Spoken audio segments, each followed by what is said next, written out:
Right now on Morning News Now, on the chopping block, the Trump administration continuing to shrink the federal workforce. Thousands of jobs at the Defense Department are now set to be eliminated. This comes as IRS workers are also being let go. We will tell you who could be next. Despair in Israel. The bodies of 4 Israeli hostages, including 2 children, are returned home. But Israeli Defense Forces say the mother of the children, who was believed to be included in the bodies returned, is not actually among them. The latest ahead on the conflict.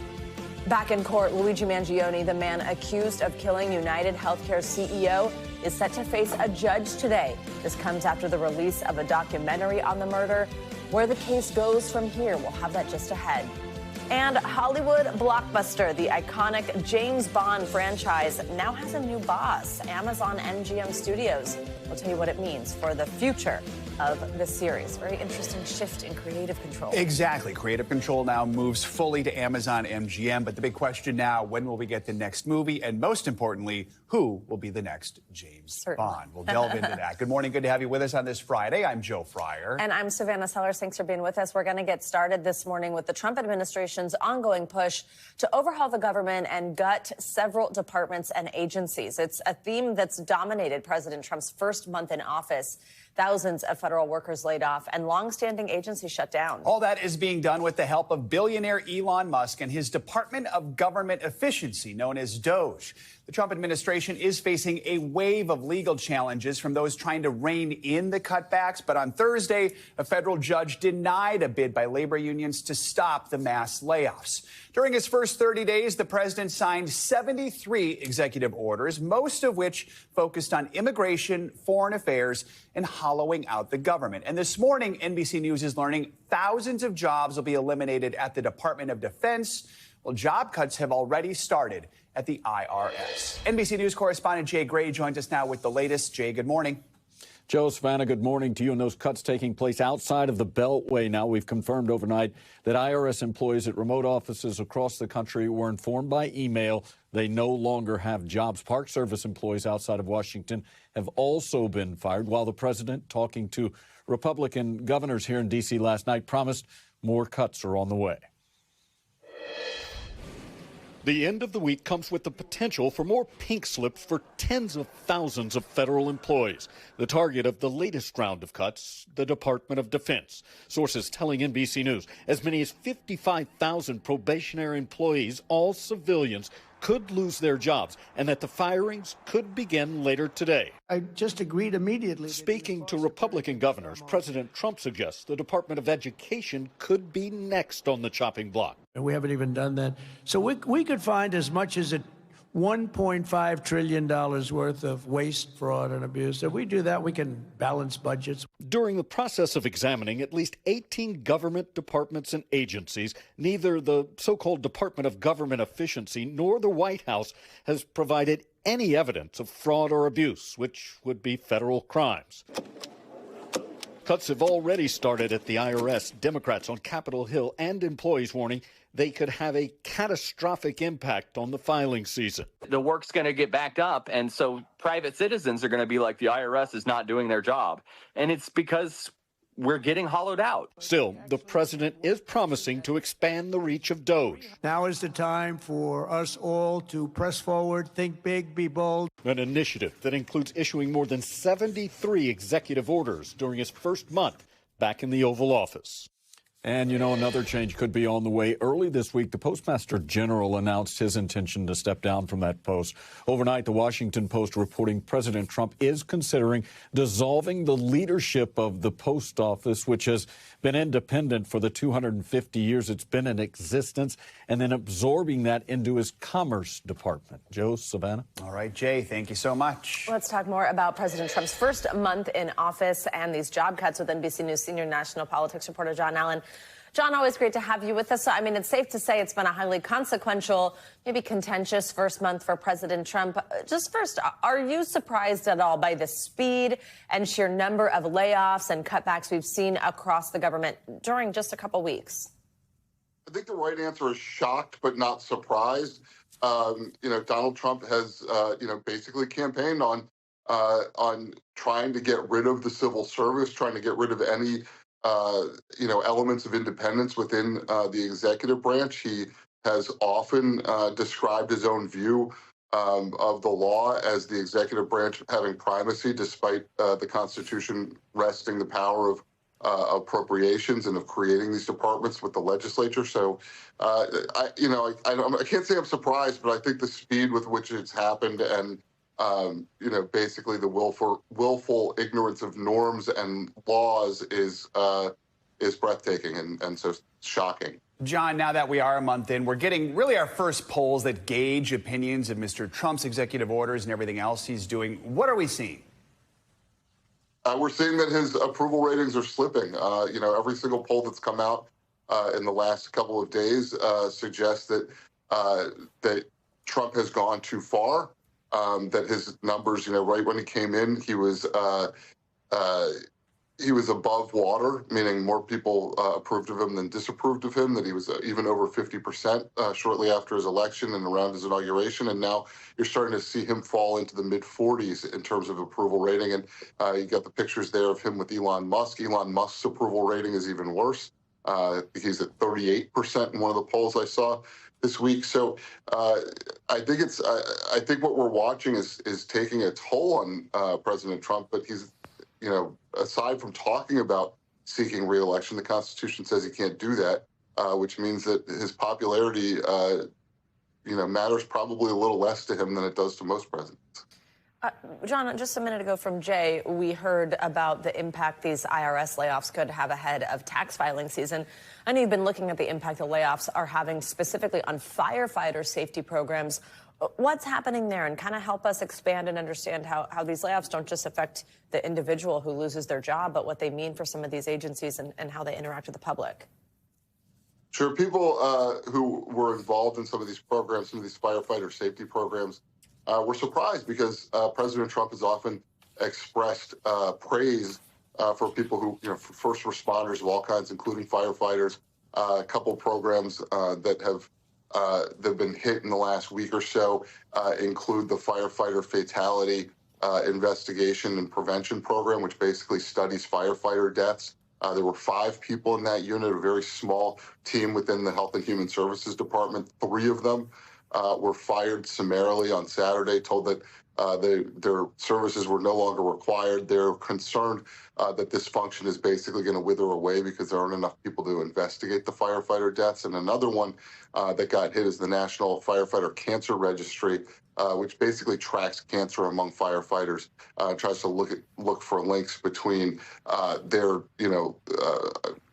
getting cancer and some of them dying and what's going on the job. So I think that's been surprising that Trump has sort of decided that even the folks who he says are his the folks that he wants to support are seeing themselves lose jobs. And I would just add to that, he said he was going to drain the swamp in Washington, but when he cuts all these federal jobs, as Jay was saying earlier, 80% of the federal government is outside the Washington metropolitan area. So you see a lot of people across the country losing their jobs. And often the federal government is a major employer in a particular city or congressional district or even state. Jonathan Allen, as always, we appreciate you. Thanks. Now, as the Trump administration shrinks the federal workforce, hundreds of people are being laid off from the place that runs some of the most majestic places in the U.S., the National Park Service. Just months before the busy summer season, it's losing the very workers charged with managing the country's most popular parks and public lands. NBC News correspondent Morgan Chesky spoke to some of those impacted by the cuts. From Half Dome to Old Faithful and as far as Gettysburg, growing concerns at national parks after roughly 1,000 federal park employees were laid off. In Yosemite, that means less staff to handle crowds who came to see the iconic firefall during a busy holiday week. I really felt like my world was taken out from underneath me. Oleg Chmura blindsided by his termination letter Friday. I spent a lot of time squeegeeing the toilets, the bathroom floors out. So after one day of me not being there, it's already pretty visually disgusting. The abrupt dismissal of probationary park employees sending shockwaves coast to coast. Stacey Ramsey lost her dream job as a ranger at Arkansas's Buffalo National River. It was so sudden and swift. Didn't have time to prepare myself at all for it. So that made it even more difficult. Here in Yosemite, with uncertainty mounting over staffing levels, officials have already put summer reservations on pause for several popular campgrounds, putting the park's peak summer travel season in potential jeopardy. NBC News spoke with more than a dozen current and former Park Service employees who warned visitors should expect significant impacts due to reduced staffing, from upkeep of trails, campgrounds, and restrooms to longer lines and wait times, and even safety concerns. I'm the only person available to rescue someone, to do CPR, to carry them out from a trail if they got injured. Near Yosemite, Alex Wild was the only certified EMT ranger at Devil's Postpile National Monument. If you're no longer at the park and an emergency happens, then what? Maybe a local county fire department or search and rescue team could respond, and it would take hours. I mean, it could mean life or death for someone who's having an emergency.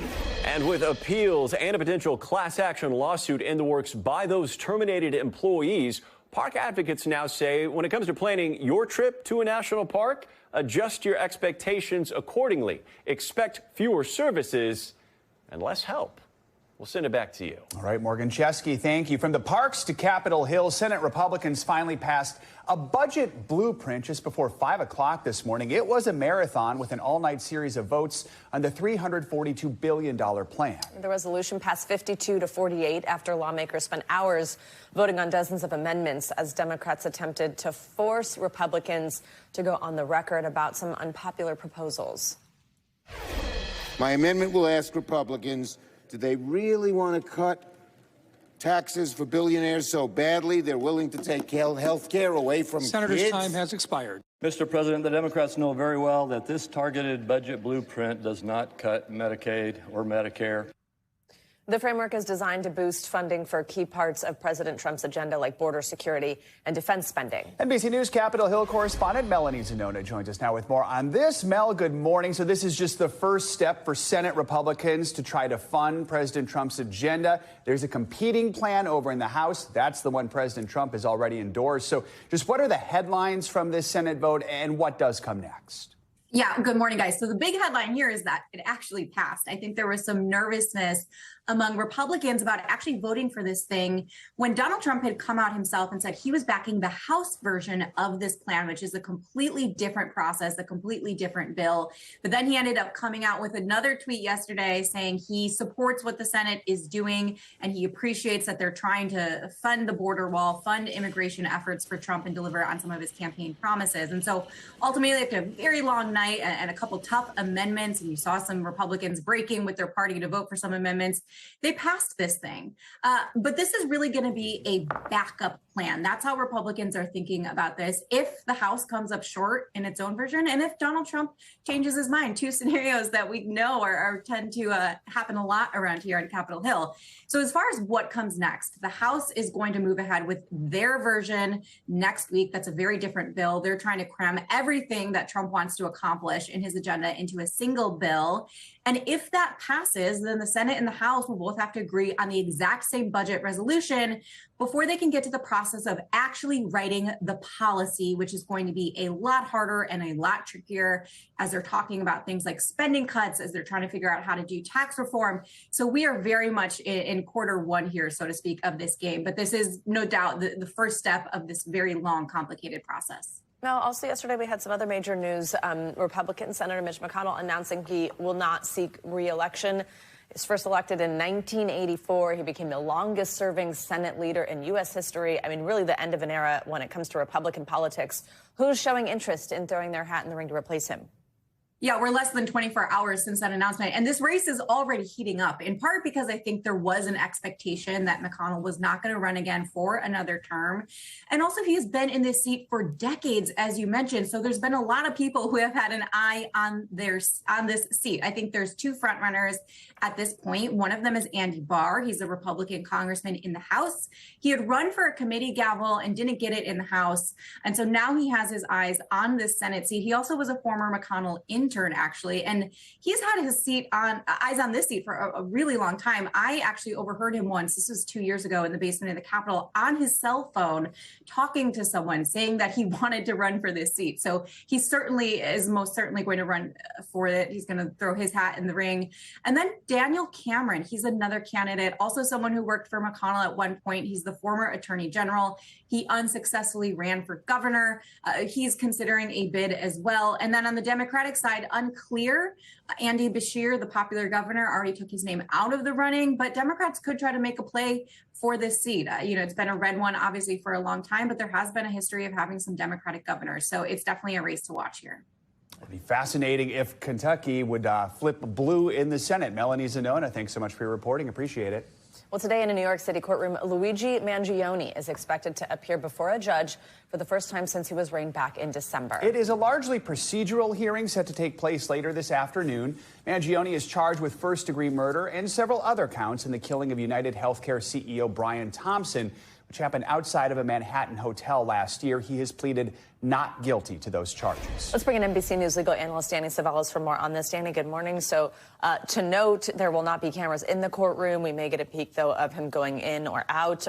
What should we expect to learn today? Not a lot. I mean, this looks like a status conference. You might get a trial date set, maybe some motion dates, but status conferences are really just the parties come in and the judge asks, where are we? What do we need? What are we doing going forward? So maybe not a lot substantively going on, but you may hear from his attorneys. We may get some interesting information about the defense strategy that comes out of this hearing, out of this conference, whatever it may be. There's a chance the judge could set a trial date today, but before we can get to that point, what would you be watching for that could dictate the direction of how this case moves forward? Again, not a whole lot. In criminal cases and in civil cases, too, you have a lot of these status conferences, and actually particularly in New York State Court, you have a lot of these, let's get together, let's see where the case is, and you might see some requests or arguments about outstanding discovery, things that have not been provided to the defense yet. You might expect to hear something like that, but it might be just a run-of-the-mill hearing, although nothing in this case is truly run-of-the-mill. Yeah.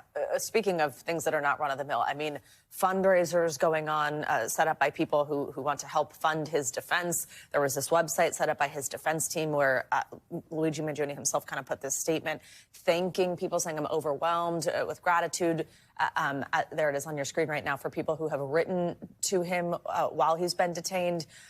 Do you think any of this attention has an impact on these pretrial hearings or on the case itself? Yes, and I've had this debate a lot with my fellow defense counsel friends. You know, does a high-profile defendant help a case or hurt a case? Right. And I think on the whole, it's probably not good for the case. On the one hand, yes, when you have a high-profile defendant like this, you're able to fundraise, you get a lot of interest in it. Maybe judges take a closer look at your motions and take them more seriously. Maybe the jury considers beyond a reasonable doubt in a way they wouldn't with a run-of-the-mill case. But on the other hand, by the time you get to trial, the public has gotten a steady dose of the prosecution's narrative of the case, and they may generally prejudge your client. Although there's no science to this, on the whole, having a high-profile defendant is probably worse for the defendant, but it might be good for Mangione here because, number one, the evidence against him, in my view, is pretty overwhelming. And number two, he's raising money on the order that you just don't normally see, even with a very infamous defendant. Danny Savalas, thank you so much. Also here in New York, Governor Kathy Hochul says she will not use her authority to remove embattled New York City Mayor Eric Adams from his post. After careful consideration, I have determined that I will not commence removal proceedings at this time. My strong belief is that the will of the voters and the supremacy and sanctity of democratic elections preclude me from any other action. I cannot deny the people of this great city the power to make this decision for themselves. But the governor did say she would limit Adams' authority by appointing a special inspector general to oversee the mayor. Right now, a federal judge is weighing an order by the Trump Justice Department to try and dismiss the corruption case against Adams. He was indicted in September on 5 counts, including illegally soliciting foreign campaign donations, bribery, and fraud.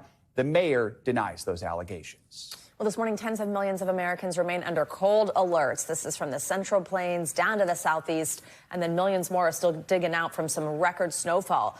Experts predict it will be slightly warmer today than what we've seen throughout this frigid week, but several states, they're still going to see bitter temperatures, in some places 35 degrees below average.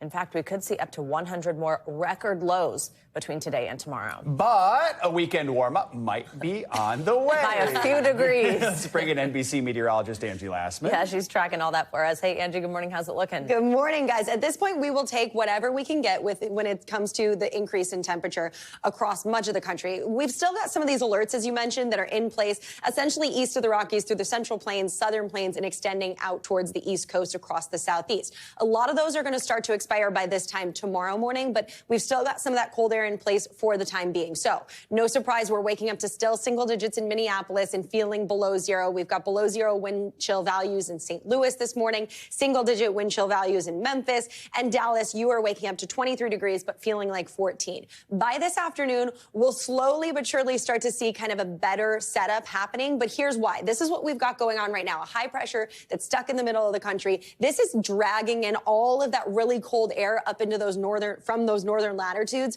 basically as far south as Texas. So that's why our temperatures have been anywhere from 10 to 30 degrees below average, and it made it essentially all the way down to the Gulf Coast. Notice where that high goes by the time we get into Tuesday. This is going to work across the country. It eventually allows some of that warmer air to work up from the Gulf of Mexico and point south of us. This is going to change kind of the whole dynamic that we see, but slowly but surely through the weekend, you're going to notice it, especially if you live in the middle of the country and even in those northern portions of the country. 27 degrees, though, for your high today in St. Louis. We've got low 20s for Wichita. These numbers are still, places like Dallas, running 20 to even 30 degrees below normal. But look what happens by the time we get into Saturday. We start to see the oranges and the yellows get back into the map, and that specifically is going to make a big difference on Saturday for folks in the northern plains. So 40s and 50s is what you'll see across parts of the Dakotas and Colorado. It's still quite chilly and below normal across the south. We've got 40s for San Antonio. We've got high 50s for the Gulf. Even Chicago, you're going to get back to closer temperatures to normal into those mid 30s. But we really see some improvement as we round out the weekend and especially get back into Tuesday. Remember, I said that high pressure is going to be over the southeast and moving offshore. That's going to make a big difference for that warm air. Look at Dallas. We go from the low 60s to the mid 70s by Monday and keep that going into Tuesday. We've got 50s to 70s from Sunday to Tuesday in Little Rock. Upper 50s is where we land for the beginning of the work week in St. Louis. And this kind of trend is going to stick with us. It'll be a welcomed kind of relief, guys, from this really Arctic air that we've had settled in for the long haul. But we've still got to get through today. We still have the potential to break some record lows this morning and then that chilly air in place this afternoon, especially for the middle of the country. But, I mean, can you complain when it's 75 degrees in February in Dallas? No. I think not. Even 50 in New York at this point, I'll take. It's the reward. That's true. It's the pot of gold at the Yes. end of the rainbow of cold. Peel off all these. Getting a lot of snow, though. We have. And I knew last night when it was snowing, I know. saw it. I was like, I know Savannah's I happy. was thinking and I last night, aim to this is please. fun. Angie Totally takes credit responsible. for the good Yeah, things. only when we're happy. I'm only in control of the good things. Yeah. Thanks, Angie. You got it. There is much more to come here on Morning News Now. Later this hour, will TikTok finally be sold? I'll be speaking to the American entrepreneur who has made a multi-billion-dollar offer to buy the social media app. Up next, troubling questions and angry accusations. After Hamas returned the bodies of Israeli hostages, we'll look at what each side is saying and how it could derail the ceasefire agreement. Stay with us. Welcome back. Israel has identified the bodies of 4 hostages returned by Hamas in Gaza on Thursday. The grim ceremony marked the first time the militant group has released the remains of hostages since the October 7th attack. 2 of the youngest hostages were among those returned and identified, but in a shocking discovery, Israel is now saying that their mother, who was supposed to be included in the exchange, was not. For more on this, let's bring in NBC News correspondent Hala Garani, who joins us from Tel Aviv with the latest. Hala, good morning. First, let's walk us through how Israel made this discovery and what they're saying. Yes, good morning to you. We're coming to you, as you mentioned, live from Tel Aviv. And not far from here, there is a forensic institute where the bodies of the 4 hostages were analyzed, their DNA compared to the DNA of other family members, really using some of the latest technology there. 3 of the returned bodies were confirmed as being those of the children of Shari Bibas, Ariel and Kafir Bibas. Those were 2 of the youngest hostages. In fact, Kafir was the youngest hostage taken at not even 9 months old. The other body identified and formally identified as that of Oded Lifchitz, one of the oldest hostages in his 80s. And we are learning that his funeral will be taking place next Tuesday. No date has been announced for the funerals of the 2 young children. And as you mentioned, the 4th body that was sent back was not that of Shari Bibas. That was the expectation and the announcement made by Hamas, but it turns out that it's another body entirely. The Israeli side is calling this a violation of the ceasefire agreement, and Hamas, who had accused all along Israel of bombing an area where the Bibas family were being held and of killing them, as a result of that, are saying that this is a confusion that was due to that another body was sent because there was, quote, overlap or error. Hala, also tell us more about, I mentioned this sort of ceremony when these bodies were handed over that we saw happen in Gaza. Tell us more about that display. Well, that was obviously a very macabre display from Hamas. They've done a lot of stage-managed propaganda-style displays of coffins, of hostages, of making people hold certificates, of even one of the hostages was given some sort of trophy when he was sent on his way out. On the other side, you had and our viewers may remember this, Israel releasing prisoners, and they dressed them in sweatshirts that read in both in Hebrew and in Arabic, "We will not forget, we will not forgive," with the Star of David as part of that inscription. So you're having kind of a battle of optics kind of on both sides, but the Hamas display of the coffins is one that across Israel has been seen as very as something in very bad taste and very manipulative, and it went down very, very badly, as you can imagine. Yeah, more, I would say, even than across Israel, something that a lot of people are seeing across social media as well. Hala, 6 living hostages expected to be released tomorrow in the final handover of this first phase of the deal. Given these latest developments, though, do we think any of that is in jeopardy? What's the latest? Well, so we heard from Steve Witkoff, the U.S. envoy, Trump's envoy to the Middle East, and he has been optimistic, perhaps a bit more optimistic than you'd expect an American envoy to be, given that, there were explosive devices found on buses yesterday, and that there's a huge military operation in the West Bank, and the tension level has gone up.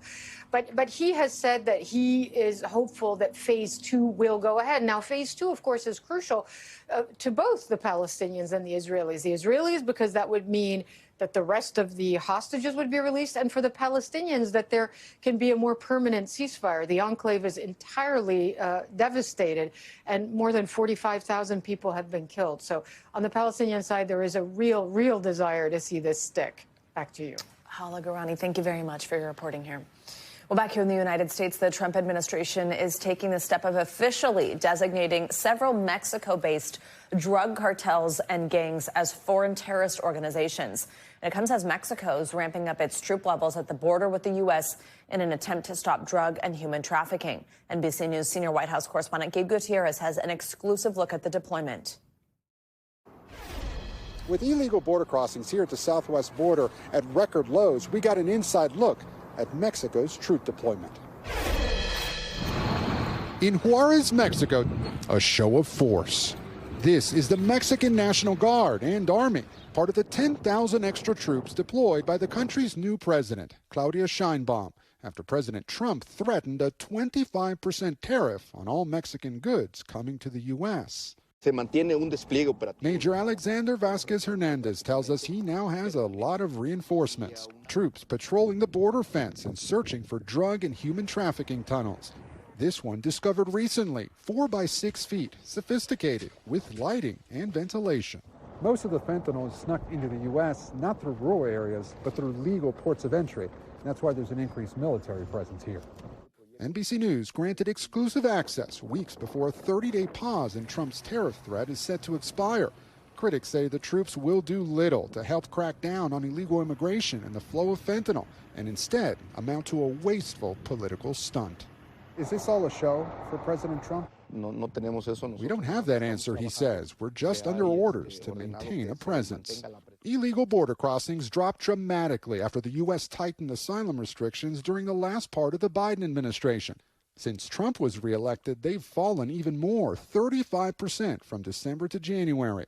Trump's border czar now says they're down to 229 a day, down from a peak of 11,000 a day during President Biden's term.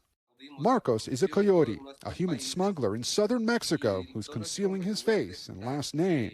The troops won't make a difference, he says. It's foolishness. But he does concede Trump's stricter border policies have caused his business to plummet about 80% since Inauguration Day. Do you consider yourself a criminal? No, he says, I've never abandoned or robbed anyone. Instead, he considers himself a travel agency that might have to raise prices. Meanwhile, a U.S. official tells NBC News the CIA has expanded drone surveillance flights over Mexico, targeting drug cartels. All right, Gabe, thank you so much. Well, let's get you more international news now. This morning, Hong Kong's oldest pro-democracy party is dissolving. NBC News international correspondent Megan Fitzgerald has the details on that shakeup and some other world news for us. Megan, good morning. Good morning to you. That's right. We start in Hong Kong, where leaders of the Democratic Party will soon vote on whether or not they'll dissolve their party. It's been around for more than 30 years, but has been struggling to survive following China's crackdown on dissent in the wake of those protests back in 2019. Also, you may remember the Patriots Law that passed in 2021, which ensured only loyal communists could serve as lawmakers in the territory. A final decision would require approval of the party's members. And a massive new study finds that climate change is accelerating the melting of mountain glaciers. The study finds that they're shrinking more than twice as fast as they did in the early 2000s, and the glaciers in Alaska have been found to be melting the fastest. The study says that glaciers around the world have lost more than 7 trillion tons of ice in the last 25 years. And so here's a head scratcher.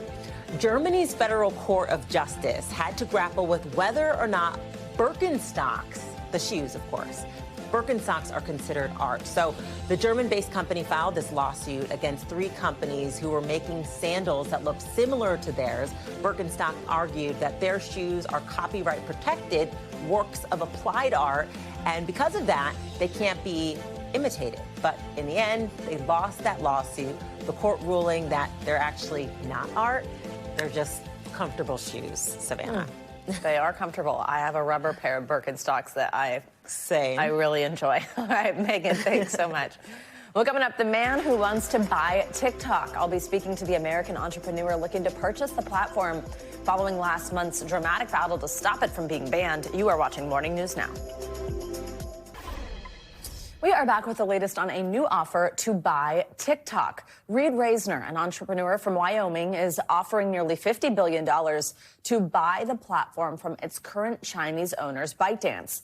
This comes, of course, as President Trump says he plans to speak with China about TikTok's future in the U.S. And after turmoil for the app, Mr. Trump ordered a 75-day pause on the ban after he was inaugurated in January. That is set to expire in early April. Reed Reisner joins me now. He is the CEO of a wealth management firm called Omnivest Financial and, of course, the leader here at this bid. Reed, good morning. Thank you very much for joining us. It's good to talk to you. So first, just tell us a little bit about your bid, why you decided to throw your hat in the ring to potentially own TikTok. Well, this is a national security risk. We're securing this for America. We're securing this for 170 million Americans who are current users, securing their data and making a massive, massive deal of the century. And we're in the negotiations now. We're excited to bring this home to America, and we're excited for the opportunities that lie ahead. So $50 billion, I mean, that's obviously, it's a steep number. It's a big price tag. It's also one of the largest we've heard of the several offers that have sort of been being put together by different coalitions of investors. How and why did you get to that number? And tell us a little bit about where that money is coming from. Are these confirmed commitments? These are commitments that we have confirmed. We're ready to begin phase 2 in the due diligence. Listen, the offer is a fair offer. It's fair to ByteDance. It's fair for the algorithm. It is fair for the company to bring it right here to America. And it's a really great offer that allows TikTok to remain in the United States. And we're up against a really hard deadline right now. April 4th is coming quick. The negotiations are rapid, lightning fast. It's a high stakes negotiations right now. And we're excited to be part of it, and we are winning. That's the number one thing to take away is great things are happening right now. What do you mean by that? What great things are happening? Is there conversation going on? Because we know there's been talk of quite a few bids, some for many months now. What is happening with yours? Well, our attorneys are definitely in communications with ByteDance right now, and that's all I can really say about that. It's a high-stakes negotiation. I can't give up a lot right now. We're still in the talks, but exciting things are happening. We have a team formed. We've got the A team, and I truly believe that we are the only bid that can bring it across the table right now and get this done for America, for national security, that falls in line with what the Supreme Court has outlined, Congress has outlined, and what this administration has outlined. So we're really leaving our arms open, and we're welcoming all opportunities right now. Reed, as you well know, there have been several other bids and several high-profile people who have expressed interest. There's Frank McCourt and Kevin O'Leary of Shark Tank. They've put out details there about what they're willing to spend as well. A little bit different, though, than your offer. There's been talk of Larry Ellison, of course, an Oracle co-founder. Oracle, a company who already does sizable business with TikTok hosting their data. Former Treasury Secretary Steve Mnuchin has expressed interest. There's been questions around Elon Musk. How is your bid different? And what do you make of these other potential people who have thrown their hat in the ring, some, as I mentioned before, for months now? Why is yours different? How does it stand out? Yeah, ours is completely different because ours falls in line with what the federal government has outlined, what the Supreme Court has mandated, what our congressional leaders and elected officials have said. This is the law moving forward. We want TikTok in America. More importantly, we need a clean break from the algorithm. So we're going to buy the algorithm and we're going to bring all of this to America. This will all be American owned very soon. And that's how our offer is different. Plus, our offer is $50 billion nearly. And it's a fair price to pay for ByteDance. And it's a fair price for us to pay to bring this home to America. And truly do something special for 170 plus million Americans who are on this app. You mentioned buying the algorithm. That's, of course, very important to its users. It's what makes TikTok TikTok and why the app has been so wildly successful. Several other American-made apps have tried to emulate and done so unsuccessfully. But the big question is, would ByteDance be willing to sell it, and would China allow it to be, quote unquote, exported? Under law there, it essentially has to go through a process where the government approves such a thing. You have reason to believe that you could actually get the algorithm, bring it here? Yeah, it's the only way the deal works is if we get the algorithm and the company, and they know this.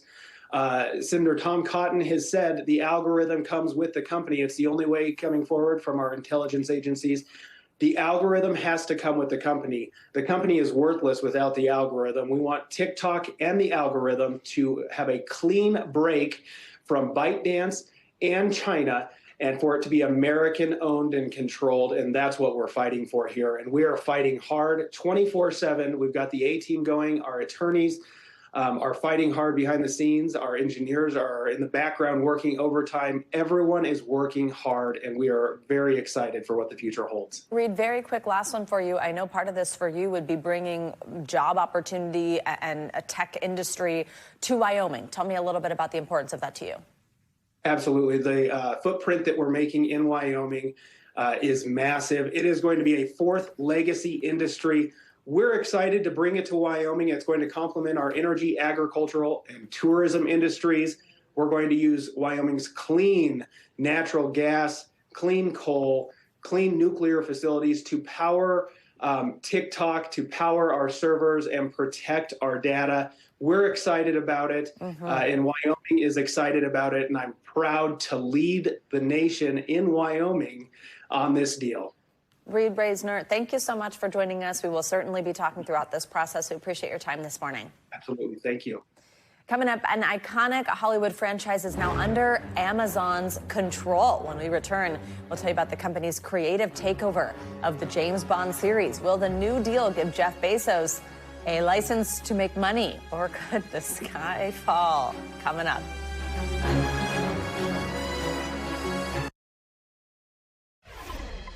We are back now with some new developments on that worsening egg crisis. Here's NBC News senior business correspondent Christine Romans with a look at how America's bakeries are coping as prices soar.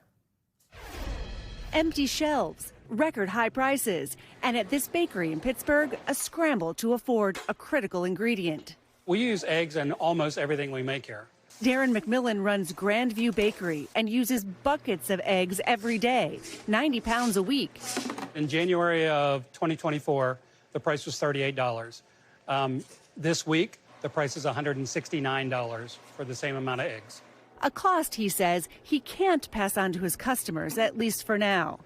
Bird flu has wiped out more than 49 million birds across the country in the past 5 months, sending egg prices at the grocery store from an average $2.52 a dozen last year to $4.95 now.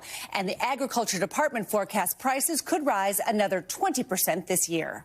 Because the problem only getting worse. We are in the fight of our lives, Christine. Emily Metz is the president of the American Egg Board. Our supply is so tight right now. Normally, we have over one bird for every American. That's more than 330 million birds. Our flock size has dropped to below 280 million birds. That is a significant drop. The virus is infecting hens that lay eggs and the young chicks that are the next generation. We have to be honest with the American public that there's no quick fix. We're going to be in this for a while. In the meantime, the top food safety official at FDA resigned this week. USDA fired accidentally, it says, several employees working on the outbreak, now working to hire them back. But for Darren at the bakery, he's just trying to figure out how to absorb sky-high egg prices. When something goes up this drastically, this quickly, there's not a whole lot we can do except eat the cost. Christine Romans, NBC News. Staying on your wallet, Apple CEO Tim Cook is the latest big tech titan to stop by the White House. CNBC's Silvana now has details on that meeting and some other money news. Hey, Silvana, good morning. Hey, Savannah. Hey, Joe. Good morning and happy Friday to you. So Apple CEO Tim Cook reportedly met with President Trump at the White House late yesterday. Now, Cook is among the big tech leaders who've sought to improve relations with the president since the election, attending his inauguration. Now, Apple is at risk of being caught in the middle of a trade war between the U.S. and China. China is Apple's biggest manufacturing hub, while the U.S. is its biggest market. A high-level Japanese investment group, which includes a former prime minister, is courting Tesla to invest in Nissan, and that's following the collapse of its merger talks with Honda. Now, the Financial Times reports the group is hoping Tesla will become a major investor since they believe the electric vehicle maker is interested in buying Nissan's U.S. factories. That would help Tesla boost domestic production to offset President Trump's tariff threats. Nissan and Tesla have declined comment. And Dunkin' will no longer charge customers extra for plant-based milk or dairy alternatives, and that's following a similar move by Starbucks. So the coffee chain telling USA Today, starting March 5th, these will be standard options for beverages. A Dunkin' spokesperson says the policy change was influenced by customer feedback. Guys, I had no idea I was even paying extra for the almond milk. Oh, you didn't? Oh, yeah. Nope. It's like a thing that's added up over time. So you know what? We should all just drink regular milk. No, I wish I could. I wish I could. All right, Silvana, you're saving money now. Yeah, exactly. All right, there was surprise news yesterday about one of Hollywood's best-known movie franchises. A new deal will see Amazon MGM Studios take full creative control of the James Bond series. That means longtime producers Barbara Broccoli and Michael Wilson will step back ending a family legacy, which dates back to the very first film starring Sean Connery over 60 years ago. For more, let's bring in Brent Lang. He is executive editor at Variety, just published an article on the deal. Joins us now with more. Brent, good to have you with us. Let's give folks a little bit of history here. A few years ago, Amazon bought MGM, which owns the Bond franchise. The Broccoli family, though, sort of remained with creative control, how Bond was portrayed, who he is. Talk about the control they exerted and how much we know about maybe why this is finally happening and Amazon's taking over creative control. Yeah, I mean, for decades, the Broccoli family has controlled all aspects of the Bond franchise, from the theme songs to the way he takes his martini to his vehicle of choice. So they've exerted a kind of unprecedented level of control over the franchise. And I think what happened here is Amazon bought MGM for a little over $8 billion a few years ago, and they primarily did that because they wanted access to the Bond franchise. It was the crown jewel of the studio. And it gave them the right to distribute those movies, but they couldn't kind of call the shots on Bond's future. And what happened was the franchise was really at an impasse. The two sides were not getting along. It had been several years since No Time to Die had been made. It was actually made in 2019. It was released in 2022 because of COVID. And so there was a real sense that this franchise was going off track and something needed to be done, and they needed to really get moving on finding a replacement for Daniel Craig and producing another movie in this series. And I think that's what really kind of broke things loose here. So now will we see this process sped up, do we think, casting a new James Bond, releasing a new movie, and when we find out any details? I think you'll see it vastly accelerated. There was some hope that they would actually shoot a new James Bond this year. I don't think that's going to happen. They don't have a script. They don't have a director. They don't even have a story. And so before you can even go about finding a replacement for Daniel Craig, you have to have those elements. But I expect that will move very quickly now. And I think that it's not just about creating another sequel to the Bond series. It's about finding ways to expand this franchise, to really create some kind of cinematic universe similar to what we've seen Disney do with Marvel and Star Wars. Which is, of course, drawing some criticism from some folks who don't want to see it, who like that Bond movie is a special thing that you only get every few years. Let's talk about the thing everyone loves to talk about. Who should be the next James Bond? What's the buzz out there right now? Are there really any front runners?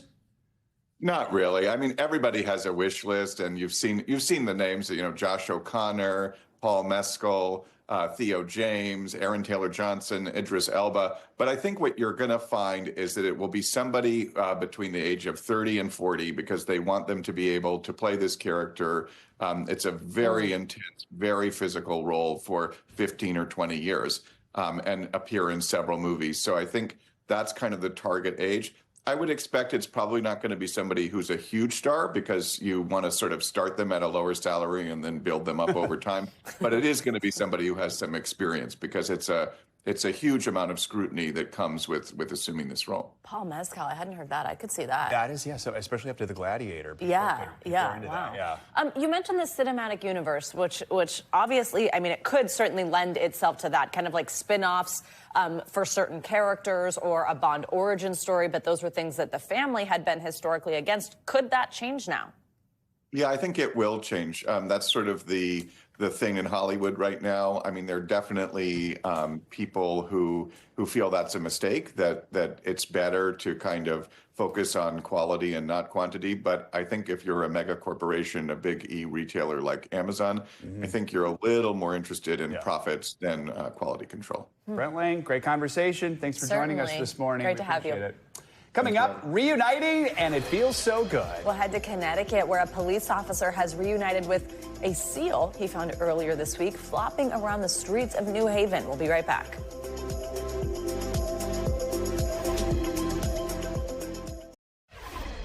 We are ending this hour with one baby seal's big city detour. Here's NBC News correspondent Emily Ikeda with more on how this mystery explorer managed to conquer one Connecticut community and capture hearts across the country. Seals are no strangers to New England, but this was a sighting that Connecticut won't soon forget. Police responding to a stranded gray seal pup in the heart of New Haven. flopping more than 1,300 feet through the city streets earlier this week and popping up several times away from the water in the days before. So he's right in here. Oh my God, it's adorable. For the first time since the rescue, Officer Justin Giulianelli reuniting with his newfound friend, now in the care of Mystic Aquarium. Now, you hear a lot of different radio transmissions coming across the radio as a cop, but hearing a seal walking down the street is definitely one that takes the cake. And while many joke the seal was chasing New Haven's famous clam pizza, researchers explain. I think that he was trying to go inland to find the nice quiet area and then found himself in the middle of the city. Now, Mystic Aquarium is helping the youngster pack on the pounds with a delicious diet of fluids. We've got fish smoothie and, of course, herring to help him prepare for the wild. Our camera's capturing a special milestone. Oh my gosh. His first time eating fish on his own. God, come on. Now that he's getting the care he needs and seeing him get back on his feet, it's a beautiful thing. While the pup will eventually be returned to the ocean, his place in America's heart is sealed. Good luck, buddy. Emily Ikeda, NBC News, Mystic, Connecticut. Aw, You're really adorable. My goodness. That is going to do it for this hour of Morning News Now. Stay with us. The news continues right now.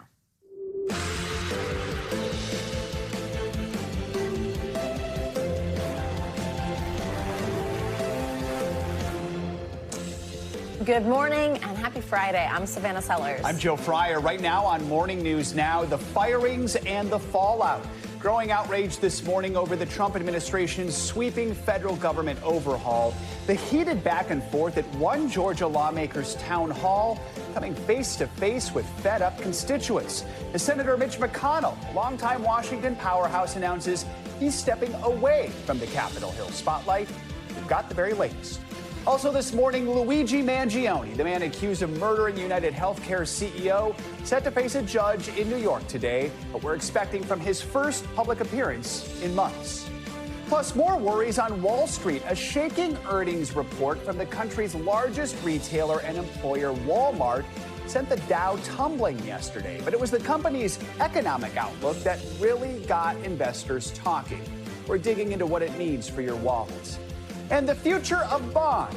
James Bond left shaken and stirred after a surprise deal that's leaving the 007 universe in the hands of Bezos. Jeff Bezos. Or his company, at least, will now have creative control. We'll see what that means. All right, let's begin this hour with the Trump administration's overhaul of the government and layoffs of federal employees, which this morning show no signs of slowing down. Yeah, NBC News is learning that thousands of jobs at the Department of Defense could be axed next, while cuts at the IRS are already underway. All this is as Republicans begin to face pushback over the Trump administration's actions. NBC News Chief White House correspondent Peter Alexander has the latest. Good morning to you. First, the mass firings, now new fallout. Constituents in some districts giving their Republican representatives an earful, lashing out at them for supporting the massive federal layoffs and budget cuts by the Trump administration and DOGE, Elon Musk's outside agency, as Musk is celebrating his team's work. President Trump's top lieutenant driving home his rapid shredding of the federal government. This is the chainsaw for bureaucracy. Elon Musk boasting about his Department of Government Efficiency's work, slashing jobs and spending. This waste is pretty much over. So it's like, you can close your eyes and go shoot in any direction. You can't miss. You know? But some Republicans are now facing constituent pushback over the president and Musk's vision. What's not reasonable is taking this chainsaw approach. Why is this being jammed down the pipe so rushed and sloppily? Taking questions about DOGE's work this week. Who is paying for DOGE? We are looking into that now to find out. I don't know the answer. The fraud and abuse that has been discovered already.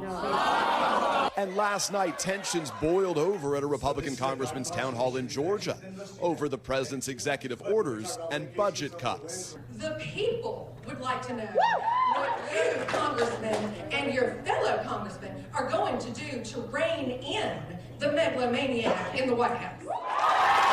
The administration's latest cuts coming at the IRS. The president's top economic advisor saying the number of cuts could exceed 3,500. The Democrats have warned could have a catastrophic impact on the tax filing season. with some veteran IRS workers saying it could affect how quickly you get your refund. The work's going to get backed up, and so private citizens are going to be like, the IRS is not doing their job.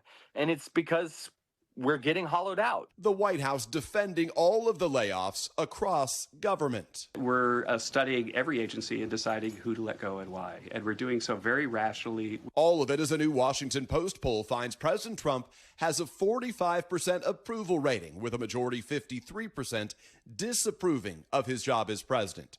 57% say he's exceeded his authority, while just 34% approve of Elon Musk and his handling of the job. The president getting his best marks on immigration, with 50% approving, while 48% disapprove.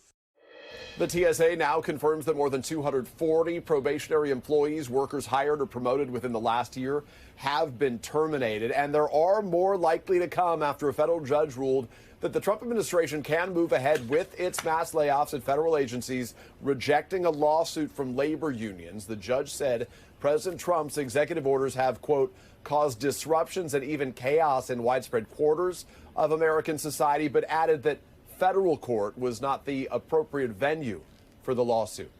Back to you. All right, Peter, thank you. It is the end of an era on Capitol Hill. Longtime Republican power broker Mitch McConnell announced his retirement yesterday. The Kentucky senator says he will not seek re-election when his term ends next year after more than 4 decades in Congress. NBC News correspondent Garrett Hake has more on his legacy and reaction to his departure. McConnell has had some health scares recently, and last year voluntarily gave up his Senate leadership post after an unprecedented 18 years as the top Senate Republican. So this announcement wasn't exactly a surprise, but after a career spent reshaping the federal courts and deftly wielding power here in Washington, his departure will mark a major pivot point for the GOP, away from an older style of conservatism and towards Donald Trump's. A changing of the guard for the GOP, with former Senate Republican leader Mitch McConnell announcing his retirement next year after representing Kentucky for 7 terms. Representing our Commonwealth has been the honor of a lifetime. I will not seek this honor an 8th time. McConnell says his faith in the Senate has not wavered. His speech drawing a rare round of applause on the Senate floor. McConnell's colleagues praising his leadership. He's been a great American patriot and lawmaker. The guy is, he's tough as a boot. The 83-year-old McConnell has experienced a series of falls in recent months and 2 public freezing episodes in 2023, leaving him briefly unable to speak. In 2016, he stonewalled President Obama's nomination of Merrick Garland to the Supreme Court, ultimately allowing President Trump to fill that vacancy, then ensuring the confirmation of 2 more conservative justices. But his alliance with President Trump was shattered on January 6th. McConnell blamed the president for the attack on the Capitol, even though he later voted to acquit him in his second impeachment. President Trump is practically and morally responsible for provoking the events of the day.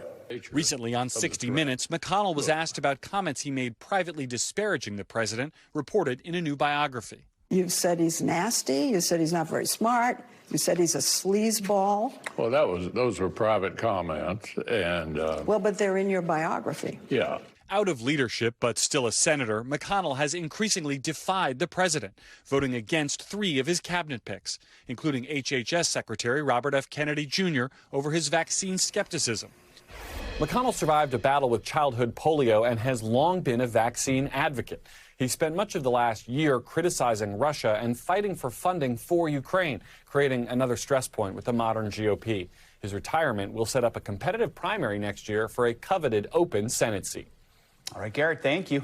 Well, now to the war in Ukraine and the fallout from President Trump's comments about Ukrainian President Zelensky. The Ukrainian leader met with the U.S. envoy to Ukraine on Tuesday, but the meeting did little to lower the escalating tensions. NBC News chief foreign correspondent Richard Engel has the latest. Richard, good morning.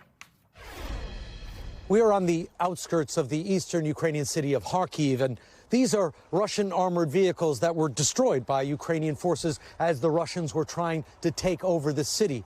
And there are still Russian troops not very far from here. And now Ukrainians are finding themselves caught between a rock and a hard place. Do they accept President Trump's demand that Ukraine hand over a large percentage of its natural resources, or face the possibility of having to take on the Russians and defend this country without American help? President Zelensky is changing his tune, suggesting overnight he's now open to discussing a deal. President Trump is demanding for Ukraine to hand over 50% of its mineral rights in exchange for continued American support. After meeting with Trump's envoy, retired General Keith Kellogg, President Zelensky gave his nightly address, saying economy and security must always go hand in hand, and the details of the agreements matter. Zelensky also laid out what he expects in return, calling for a reliable and clear system of security guarantees that ensure long-term protection from Russia. American and Ukrainian officials tell NBC News the Trump administration presented Zelensky with the proposed mineral deal last week, giving him an hour to sign it. Zelensky refused, saying it didn't make security guarantees explicit. He was told Trump would be angry. And President Trump did respond angrily, falsely accusing Zelensky of being a dictator, and now making it clear he wants that deal signed. Can you resurrect that deal? Is there anything that you can do? Yeah, I think I'm going to resurrect it. Or, you know, we'll see what happens, but I'm going to resurrect it, or things are not going to make him too happy.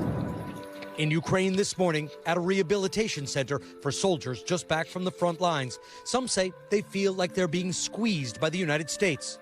But Sergeant Volodymyr Chaika doesn't oppose the deal in principle after what he's seen in combat over the last 3 years. Some critics have said that President Trump is exploiting Ukraine, is taking advantage of its position right now in order to extract resources.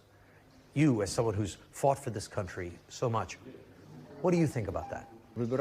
Between two evils, you have to pick the better one, he says. If I have to choose between the United States and the possibility that Russia will take over our country, I pick the United States.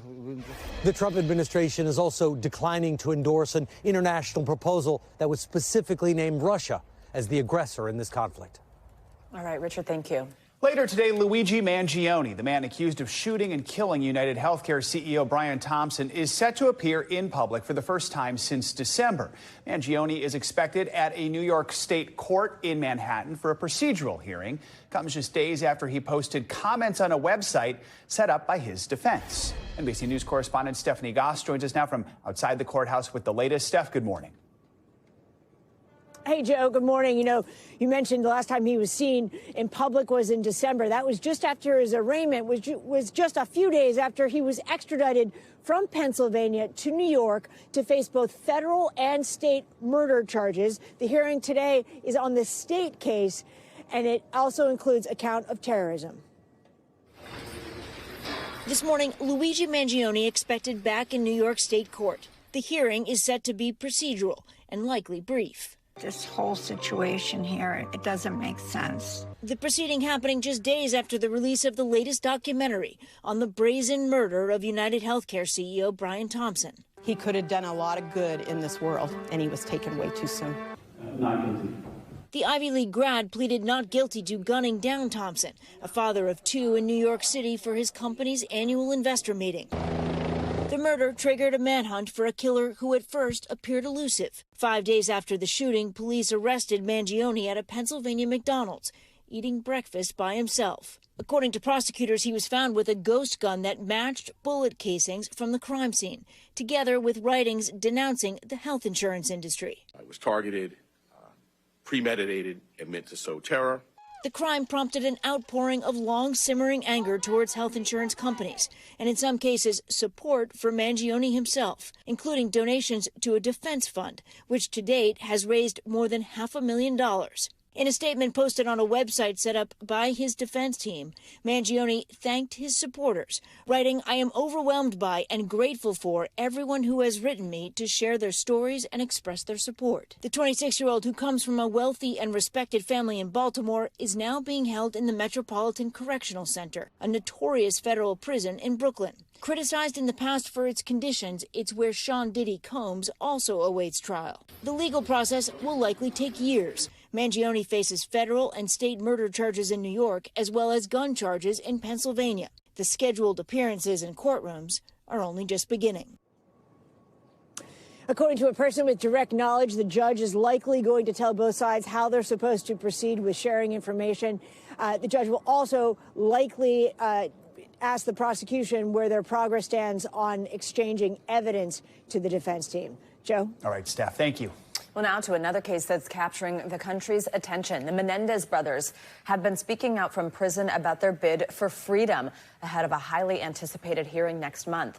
Eric and Lyle Menendez are currently serving life sentences without parole for murdering their parents back in 1989. NBC News correspondent Liz Kreutz has been following this story closely. She joins us with more on what they've been saying. Liz, good morning. Hey, Savannah, good morning to you. Yeah, Eric and Lyle Menendez joined TMZ's Two Angry Men podcast, co-hosted by their own attorney. They are getting their story out ahead of that resentencing hearing, which was postponed, by the way, from January because of the LA fires. In the interview, the brothers open up about the challenges that they've faced in prison and how they believe they've become new men during their decades behind bars. Ahead of their critical resentencing hearing next month, Lyle and Eric Menendez are speaking out in a rare interview from prison. You have a prepaid call from Lyle Menendez. The brothers, who are currently serving life sentences without parole for the 1989 murders of their parents, Jose and Kitty, in their Beverly Hills mansion, joined the Two Angry Men podcast, hosted by TMZ's Harvey Levin and the brothers' own attorney, Mark Garagos. The interview highlighting their side of the story, with Eric describing the hardships he experienced when he entered prison 35 years ago. I was picked on, bullied violently, and it was traumatic, and it was continual. And I had no one to really to turn to for help, and I was separated from Lyle. And I remember the day that I was told Lyle just got assaulted and got his jaw broken. After 21 years apart, the brothers were moved to the same San Diego prison in 2018, where they say they've helped create a prison green space and rehabilitation programs for fellow inmates. I grew up in an affluent home. I was a spoiled brat. But who I've evolved into, who I've seen Lyle evolve into, I'm beginning to like myself and be proud of myself and find it okay to like myself. Despite prosecutors arguing the brothers acted out of greed, Eric and Lyle say they murdered their parents as an act of self-defense after years of abuse at the hands of their father, something that's been documented in multiple recent series, thrusting their story back into the public zeitgeist. I wish I could take it back. Including in Ryan Murphy's Monsters, which the brothers say they've seen parts of. It really did actually move a lot of people to understand the childhood trauma that Eric and I suffered. Decades after their murder trial, Eric and Lyle say it's also given them renewed hope for freedom, with their hearing now just weeks away. Prayer with our family, and we're hopeful, and we're just trying not to go a little crazy in the interim. Now, Savannah, it's possible Eric and Lyle could appear in person at that resentencing hearing next month, or at the least join virtually from prison. Before that, though, the current district attorney needs to make his own recommendation on whether he believes the brothers should be resentenced and released. The previous DA supported their release, but it's unclear where this DA stands. He recently told NBC News that he's treating each of the brothers' cases and each of the murders separately. Ultimately, though, it's up to the judge presiding over the hearing to make that final decision about their fate, Savannah. All right, Liz, thank you so much. This morning will be another chilly commute for many, but relief is on the way. NBC meteorologist Angie Lassman joins us with your weekend weather forecast. Hey, Angie, good morning. Hi, guys. Good morning to you. We've got one more day of the potential record temperatures, record cold temperatures, I should say, before we kind of transition into more moderate temps and then eventually warmer than normal values. Here's what we've got going on right now, though. Still plenty of alerts in effect. We've got more than 70 million people from parts of the central plains to the southern plains and stretching out towards the southeast, still included in these cold advisories. It's a whole lot less than what we dealt with yesterday. And that kind of just sets the stage for what we're going to see happen over the next 24 to even 48 hours and beyond. Right now, though, still single digits in a lot of places and still sub-zero wind chill values in a couple of spots, too. Minneapolis is one of those locations. St. Louis as well. We've got 15 in Memphis, but feeling like just 3 degrees.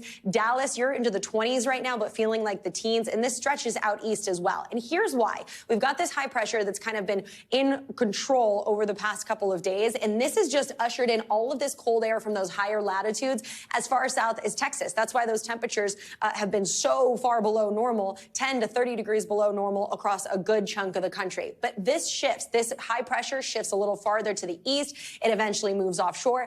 And that means that that circulation around it brings in the warmer air from the south across parts of the Gulf of Mexico. And that's going to make all the difference here as we transition essentially into the beginning of our next work week. So slowly but surely, we will get a little relief out there. Today, though, highs are in Dallas, they're going to be 37 degrees. We've got 27 for St. Louis. Even Philadelphia, you're below normal, 34 degrees. Tampa sitting at 66 for your afternoon high. This is when we start to see some indication, though, of some better conditions if you're looking for warmer weather. This is Saturday, high 40s in parts of the Dakotas. Notice, though, temperatures are warming. We're above normal. Much of the country off to the east still sitting a little below normal. Dallas into the 50s for Saturday, Chicago into the 30s. So it's not balmy by any means, but as we get into the end of the weekend and into our upcoming work week, we're going to see temperatures really start to surge. That warm air from the south makes a big difference from Sunday to Tuesday. In Baton Rouge, we go from those mid-50s to the mid-70s. We've got high 60s on tap for Charlotte. New York City ends up into the 50s by Tuesday. So we just got to get through a couple of days of some more chilly weather, and then we can peel some of those layers off. Meanwhile, out west, we're going to see another atmospheric river bring us in our next system of kind of rainy and soggy conditions. This is a look at that heavy rain for Saturday. This means low-level elevations picking up some rainfall. That's mostly what it's going to be. Higher elevations could see potentially maybe some snowfall, but we'll see the potential for some flooding closer to the coast where we could receive anywhere from 6 to 10 inches of rain. Big picture look for your Saturday, though. There's a whole lot of sunshine on this map, guys. Don't forget this moment. We've got plenty of sunshine. Of course, it's still chilly across the south, but mild conditions for our friends in the southwest, 60s and 70s for folks there. We deal with milder conditions even more on Sunday and a little bit of that Gulf rain. But again, plenty of sunshine across the country. And this is what I like to see going into the weekend. I would take the South's chilly. Yeah, well, wouldn't we all here in these northern chilly latitudes? Sounds lovely. Yeah. You and me both, Joe. Yeah. Should we all move? Yeah. Thank you. New York's good. Much more to come on this Friday edition of Morning News Now, including an overtime nail-biter on the ice that's giving Canada some major bragging rights over USA hockey this morning. First, after the break, we're heading over to Germany ahead of a critical election this Sunday. Is a far-right group gaining ground among voters there? We've got a preview next. Welcome back. Germans are heading to the polls on Sunday. The election's taking place earlier than expected because of the collapse of the current coalition government. Well, Germany's center-right CDU party is expected to win the election, but all eyes will be on how the far-right AfD party performs. The AfD has been boosted by support from Vice President J.D. Vance and tech billionaire Elon Musk, though Germany's mainstream parties refuse to work with it. NBC News international correspondent Raf Sanchez joins us now from Berlin. Raf, first of all, just remind us why these elections are happening earlier than expected and what the polls are pointing to right now. Joe, Savannah, good morning. So first glance, this looks like a pretty normal German election. You have an unpopular coalition government that collapsed a couple of weeks ago, largely about disagreements over the economy. The economy is not in good shape here. Germany has been in recession for some 2 years. The polls are indicating that the public is going to kick this government out. It's led by the center-left, going to replace it with a new government led by the center-right, by Angela Merkel's old party. So far, so normal. What is not normal is how well the far right is doing in these polls. They are surging in a way we have not seen in Germany since the defeat of the Nazis during the Second World War. The Alternative for Germany, known, as you said, as the AfD, looks like it is going to come second in these elections. It is going to be the largest opposition party in parliament. And guys, this is really a political earthquake here in Germany, something not seen in Germany's modern democratic era. Guys. Well, tell us a little bit more about this far-right AfD party and also its candidate specifically for chancellor. What kind of positions does the party hold, and why is it that Germany's mainstream parties refuse to work with it? So, Savannah, it's a populist far-right party. Some of its positions might sound quite familiar to Americans. They're talking about making Germany great again. They're talking about restoring manufacturing. They're talking about slashing levels of immigration to Germany. That has absolutely rocketed to the top of the political agenda here. You'll remember there have been a whole series of recent car ramming attacks carried out by asylum seekers, by migrants. And so that message is really resonating with large swaths of the German public, not not just in eastern Germany, which has traditionally been AfD heartlands, but also in the west of Germany, too. The party is led by a woman called Alice Weidel, and she's kind of an unusual figure for a far-right leader. She talks about traditional family values. She talks about cutting immigration. She is actually in a same-sex relationship with a woman. That woman was born in Sri Lanka, so that doesn't necessarily fit what you would expect from the profile of a leader from the far right. She actually met with J.D. Vance last week during his trip here to Germany. And Raf, I want to ask you about that. J.D. Vance, Elon Musk showing support for the AfD party. How is that going down with Germany's mainstream parties and just the AfD itself? Yeah, so Elon Musk being very, very explicit, openly endorsing the AfD. He spoke at one of their conferences. He has been boosting them repeatedly on X. The message from the vice president was a little more subtle. He was here in Germany for the Munich Security Conference, and he said that the mainstream parties needed to abandon their so-called firewall. That is the principle that parties of the center-left, center-right do not cooperate with the far right, given the history of Nazism in this country. That absolutely stunned the mainstream political leaders in this country. It was music to the ears of the AfD. We spoke to an AfD parliamentary candidate about Vance's speech. Take a listen to what she had to say. It allows them to think what they actually feel. I think it just open a door. I don't think it influenced anybody, but I do think that it allowed a mind shift maybe, or just an. I think people are now, they feel free to actually vote for what they always wanted to vote for. So, guys, you heard her there basically saying she believes that the vice president of the United States has given a permission structure to German voters heading into Sunday's election to vote for the far right. Guys. All right, Raf, thank you.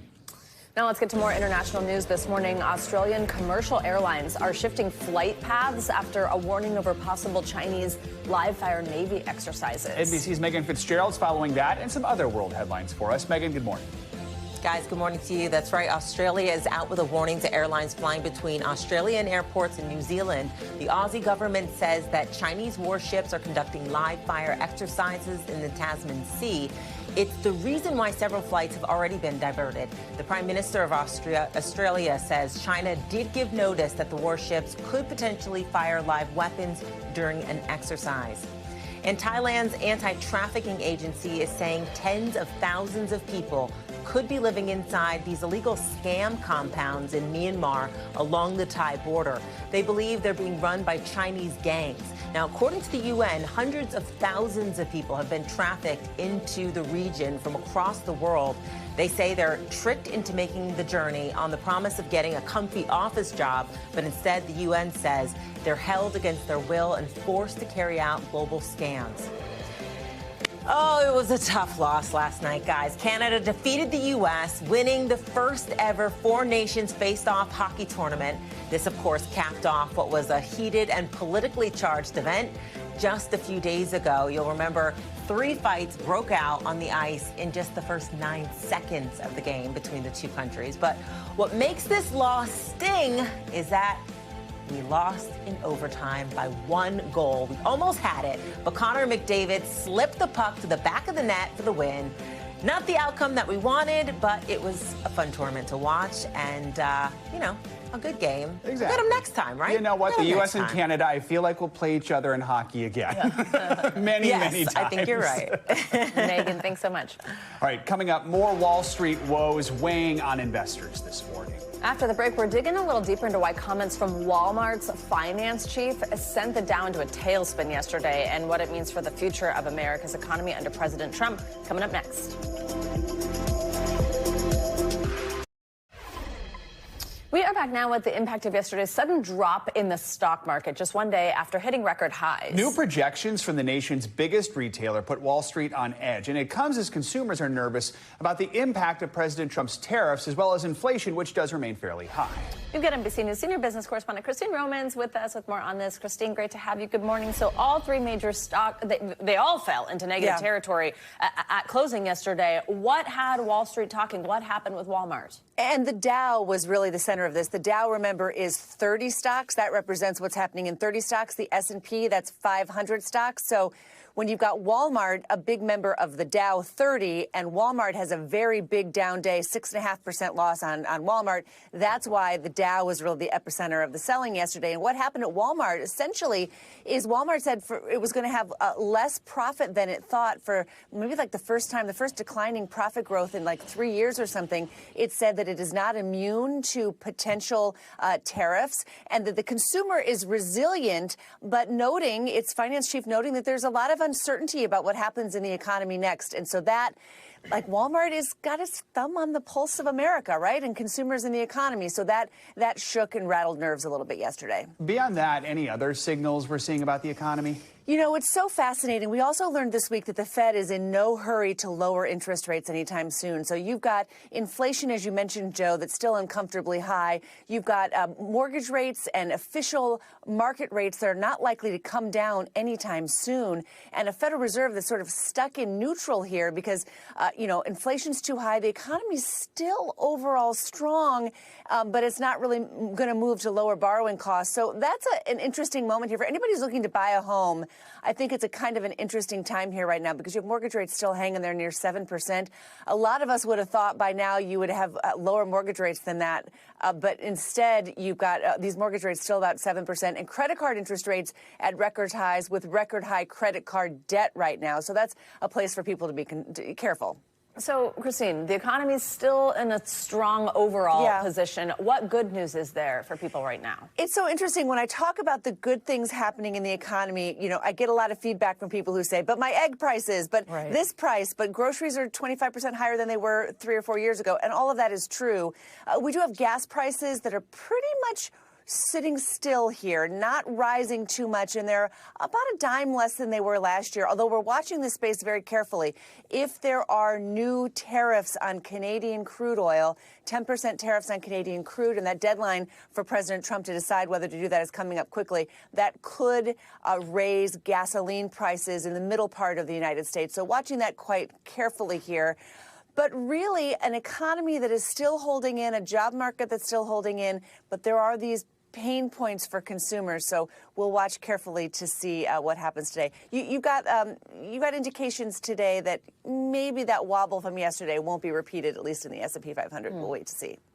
Christine, thank you so much. This morning, we are taking a closer look at an alarming rise in Black maternal mortality rates here in the U.S. The latest CDC data, which covers 2023, shows that the number of Black mothers who died during pregnancy or childbirth is up on the previous year. And look at the stat on your screen. It's more than 3 times higher than that of white mothers. Some experts say that unconscious bias is still a major factor in the level of care that Black women receive. Dr. Bio Curry-Winchell joins us now with more on this hugely important topic. She's an urgent care medical director and family medicine physician. Doctor, good to have you with us. I think you told us about ago we can call you Dr. BCW, right? Yes. We've been talking about this for a few years. The inequalities are just getting worse. Why? The study revealed that this goes beyond access to care. It spans across all social economics. It goes beyond access. It shows that Black women are dying at the highest rate versus their white counterparts. And unconscious bias plays a role. Black women are being asked, are you really in that much pain? Do you need this pain medication? When those questions are asked, that leads to poor health outcomes. It also leads to a delay in diagnosis. And when I see this study, I can't help but think about my story. As a Black physician, I almost passed away giving birth. So this goes beyond access. If you wouldn't mind just sharing a little bit about your own experience, just because I think it will help people understand the gravity of the situation, just that, what should be going on, and something like that was still able to happen to you. Yes, as a physician and a medical director in my hospital, I went in excited to have the birth of my second child. And when I came out, I knew something wasn't right. And I kept sharing, something's wrong.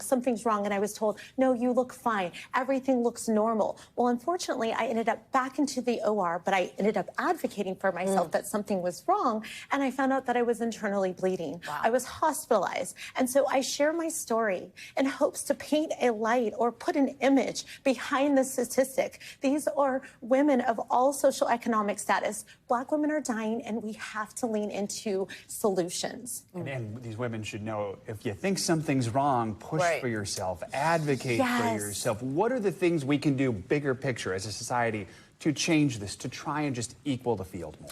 The first thing that you can do is really think about representation. The more Black doctors we have can really help overall decrease that bias. The other thing is accountability and training, leaning into hospitals and medical schools, thinking about bias training and representation, as well as amplifying Black women's stories. The more you can hear someone and know that that statistic is more than a number, that can help save lives. It should not most certainly be on the woman to have to advocate for herself, right? It should be a medical professional who knows what's going on and can guide her. But what do you want women to keep in mind, to know about maybe when it is time to speak up, or how to advocate for yourself when you're being told by a professional, hey, everything looks fine? You know, honor your feelings, honor when you know something's wrong, continue to ask questions, clarify, say, I don't understand. Help me understand why you don't think this is a problem. The other thing is bring an advocate, bring a doula, bring a friend, bring someone with you that can also be a witness to what's happening. All of those things can really help. And to your point, you know, it shouldn't be that we have to advocate for ourselves, but in this current climate, we have to lean into what we can do. And that's something you can do. Be your best advocate. I always say, you know your body best. Absolutely. Dr. Bio Curry-Winchell, vital conversation. We appreciate you coming in and sharing your story with us. Yes, Thank you. Thank you for being so open. Coming up, shaken and stirred up, the future of Bond. James Bond is in some new hands this morning. Yeah, after the break, what the storied franchise could look like under the creative control of Amazon. Got that story next. We're back with a new chapter in the story of James Bond. Amazon MGM Studios announced it's taking over creative control of the iconic franchise. For more than 60 years, the Broccoli family has firmly held the creative reins of the series, even after Amazon bought MGM Studios a few years ago. Now Amazon says it's looking forward to ushering in the next phase of 007. The name's Bond. Bond. Bond. Bond. James Bond. The news has Hollywood shaken and stirred. Perfect. The martini-loving spy who has thrilled generations with 25 films of epic intrigue is getting a new creative custodian. Barbara Broccoli and Michael Wilson are passing the torch to Amazon MGM Studios, which says we are honored to continue this treasured heritage. Amazon founder Jeff Bezos quickly took to social media asking, who'd you pick as the next Bond? Many fans suggesting Henry Cavill trade his Superman cape for a tux. We all have our secrets. Of course, the last Bond, Daniel Craig, stepped away after No Time to Die in 2021. Among the replacements mentioned, Tom Hardy, Henry Golding, Aaron Taylor Johnson, and James Norton asked about the possibility Sunday at the BAFTA Awards. Whoever's deciding on these odds needs to get a new job. Yet again, it's based on pure speculation. How about another James, Theo James? They need to really go with a reinvention of it in a different way, and that wouldn't be me. Idris Elba also seemed to brush it off, speaking with Willie in 2023. In the whirlwind of conversations around me playing James Bond, I've always said, look, you know, wait till we see John Luther in a movie. Or maybe the first female Bond, Lashana Lynch. I've not had a conversation, so yeah, it's in their hands. It's in the franchise's hands. The Bond movie franchise, based on Ian Fleming's spy novels, premiered in 1962 with Dr. No, starring Sean Connery. It's funny, I thought you'd turn up sooner or later. The film rights acquired by producer Cubby Broccoli, who later handed over control to daughter Barbara and stepson Michael in the 90s. Now, with Amazon taking charge, it's the end of James Bond as we know it. Some fans worry the company will dilute the franchise, creating streaming spin-offs like this recent reality show, 007 Road to a Million. I put real people into a James Bond adventure. Do not make a James Bond streaming universe. But those hungry for the next installment are thrilled with the news. For Bond, it means tomorrow never dies. Daniel Craig released a statement to Variety saying his respect, admiration, and love for Barbara Broccoli and Michael Wilson remain constant and undiminished, wishing them both the best moving forward. As for the next Bond film, keep in mind, it takes a while to write one, and cast one, and shoot a movie, so we are probably still a few years away, but it's fun to talk about the conversations over could be. It certainly is. So it's so much fun. I'm loving the conversation. We have our favorites picked out. All right, let's get to some money news now. After a decades-long partnership, ESPN and Major League Baseball are calling it quits. CNBC's Savannah Hanau has the latest on the split and other dollar sign headlines. Good morning, Savannah. Joe, Savannah, good morning. Yeah, ESPN is ending its broadcast of Major League Baseball games. This after the Disney-owned network and the league failed to reach a new TV rights deal. ESPN had reportedly asked MLB to accept a lower licensing fee because it's been losing money on its current deal, which cost $550 million a year. So ESPN will broadcast the 2025 season as planned, then end its run of 36 seasons of Sunday night games. Disney's sports rights costs have soared, especially after agreeing to pay billions of dollars more each year to keep the NBA and the NFL.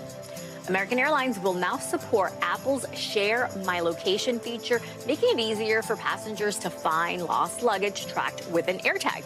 So the feature lets AirTag users generate a shareable link on their Apple devices, allowing others to access an interactive map showing the location or last known location of a missing item. So the link is deactivated when the item is recovered, and location sharing can be turned off at any time. And Fortnite is undergoing an update today as the popular game franchise ends Chapter 6 of Season 1 Battle Pass and rolls out Season 2, a.k.a. Lawless. So a lot of new content will be available in the new season, including major changes to the Fortnite map, new weapons, a brand new battle pass, and more. Season 2 is also a crime-themed season with train heists and bank robberies. And as always, there are crazy characters you can play as, including Sub-Zero from Mortal Kombat and a pickle called Big Dill. No idea what you just said, but I know a lot of people are going to be excited about it. A lot of people, for sure. I don't really know what you said either, but Big I kind of want to see Big Deal now. All right. Yeah. Get me. Savannah, thank you. Big deal. Sure. All right, next weekend marks the beginning of March. That also means the beginning of spring break travel season. Well, Florida, always one of the most popular domestic destinations. This year is no different. According to AAA, it is home to nearly half of the top 10 cities. But experts warn if you're planning a spring break trip this year, be prepared to spend a little more money. Domestic round-trip flight prices are up 7% from last year, averaging more than $800. Hotel stays are up 8%, averaging $660. Aixa Diaz is here with more on this year's top spring break spots. She's a spokesperson for AAA. Aixa, always great to have you with us. Thanks for being here. So we mentioned Florida, how much it takes over this top 10 list. Not a surprise, but walk us through which cities, specifically there as well as in other states, are drawing more spring break travelers this year. I should note, even in places in Florida where they're kind of saying, hey, we don't want the spring break crowds anymore, but people are still headed there. I know people are also taking cruises. That's right. And Savannah, Joe, I don't know about you all, but I am so ready for the cold weather to be over. I'm in D.C. It's super cold today. And I think a lot of people are willing to spend whatever at this point to just make winter end and get to spring break. But Florida it dominates when it comes to the domestic list. Orlando, Fort Lauderdale, Miami, Tampa, and cruising does play a big role in all of this, because not only do people travel to Florida for the theme parks, for their local beaches and resorts, but also because of the cruise ports. In fact, did you know that the 3 busiest cruise ports in the world are in Florida: Miami, Port Canaveral, and Fort Lauderdale? That means that cruising is big. In fact, AAA put out a cruise forecast for the first time this year, and we're projecting 19 million Americans are going on ocean cruises all of this year. And spring break is obviously a very popular time to do that. So international flights prices for those are also more expensive this year. That's not slowing many travelers down. Talk about the top global spring break spots for this year. Yeah, and as you see, Europe dominates this list, and those same classic cities that people want to go to time and again: London, Paris, Rome. Spain's obviously very popular, both Barcelona and Madrid. But you've also got Tokyo on the top 10 list this year, which is interesting because Asia travel is also up among American tourists. One thing that we do want to talk about, though, when it comes to international travel, if the UK is on your list, you have to sign up for an electronic travel authorization, an ETA. That's a new travel requirement if you're going through through the UK, not just if you're just visiting the UK, but even if you're having a layover in London, go to the UK government website to sign up. It's about $12 US, and it's good for 2 years, but it grants you access then to be able to travel to the UK. Regardless, of where people are traveling for spring break, AAA says to be aware of May 7th. That's the deadline when anyone traveling within the U.S. must have a real ID. It's called to board flights. What is that? Tell us what it is, how to get one, what we need to know, and what happens if you don't have one. Yeah, and Real ID is something we've been talking about for years now. It's been a requirement that just hasn't been enforced yet. I live in D.C., and we've had Real IDs for years.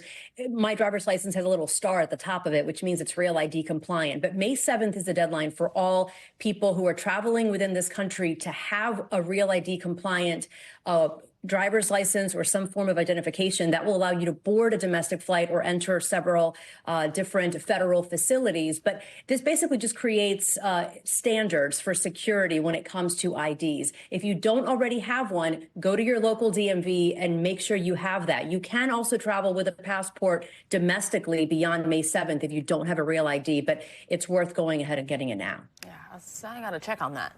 It's the kind of thing I'm not good at until I'm at the airport. That's what I'm here for, Savannah. That's the deadline, yeah. Aixa Diaz, thank you very much. Great to see you.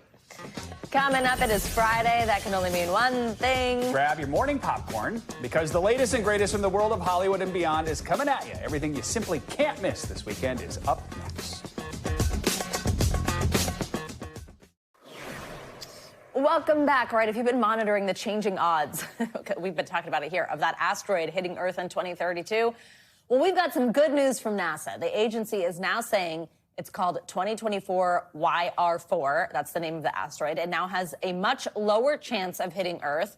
NASA shared the good news on X. So now it's a 0.28% chance of impact. Get this, though, just a few days ago, it was 3.1%. So I'm not sure, how accurate these things are, but it's great news that it's so much lower. The asteroid could be as big as 300 feet across.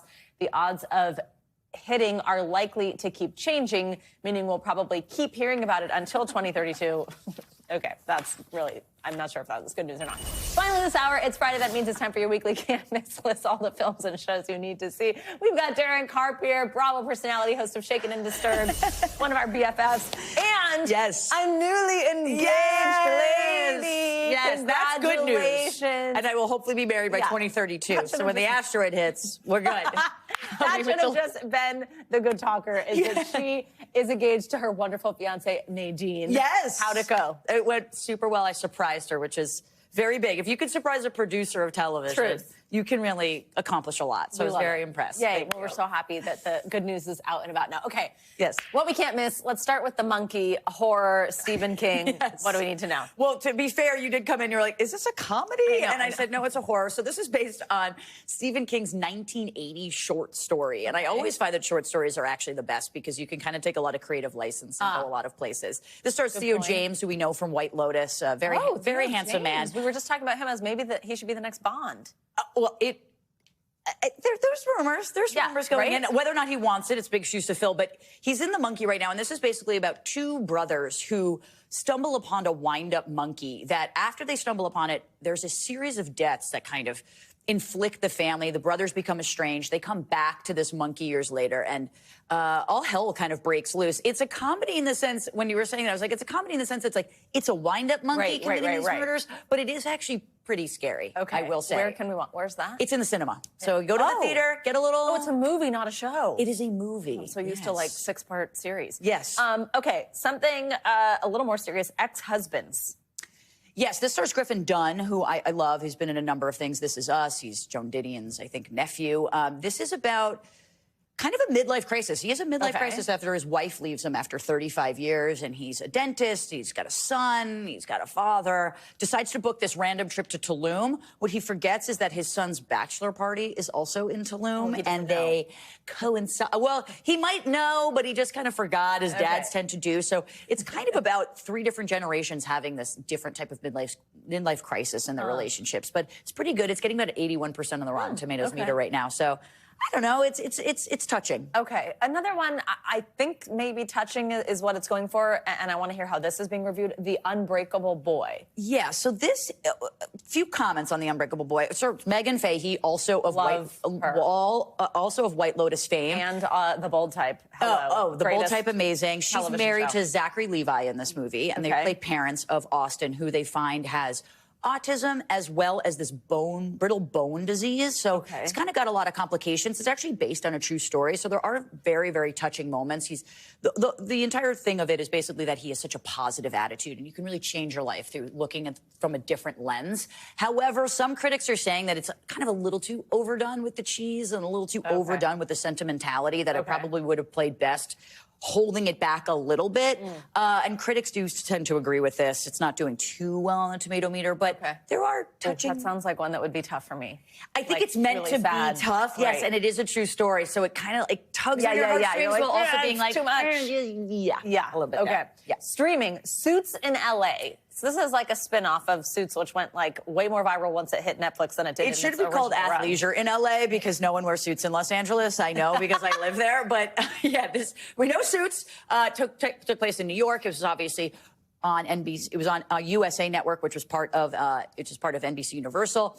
In 2011, the early 2000s, gained resurgence in 2023 when Netflix put it on. Obviously, Meghan Markle is in the series, so this kind of had a resurgence. And then the popularity of it forced Peacock to kind of create another series based on it. I'm not sure it's really going to follow the Suits in New York, but the format is the same. But this takes place in an entertainment law firm in Los Angeles. So similar characters, similar type of vibe. But if you're missing Suits, do that athleisure suit in Los Angeles. Come on over. From our barrenness of blazers, who is in LA.